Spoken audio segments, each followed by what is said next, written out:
قوم اتحرك من مكانك، دور على شغل واشتغل. خلي عندك نخوة، خلي عندك رجولة، خلي عندك دم، خلي عندك اخلاق، خلي عندك احساس. كفاية على باباك ومامتك كده قوي، كفاية عليهم تعبهم طول العمر وشقاهم عليك، كفاية قوي تعبهم وشقاهم وشايلان همك. انت خلاص عديت السن وبلغت الرشد، تقدر تشتغل، فيك صحة تشد عربية نقل زي ما بيقولوا. اتفضل اتحرك روح اشتغل. انت مستني ان هم يصرفوا عليك اكتر من كده ايه؟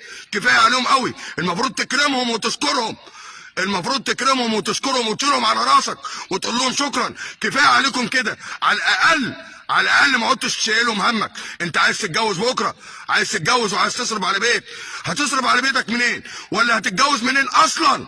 مستني ان هم يجوزوك ويصرفوا على بيتك ليه؟ هو انت اما هتيجي تتقدم لبنتي مثلا هقول لك انت شغال ايه؟ هتقول لي صايع بابا وماما بيصرفوا عليا؟ هقول لك في 60 ده يا غور ما عنديش عرايس للجواز. فوق، حس على دمك، حس على دمك.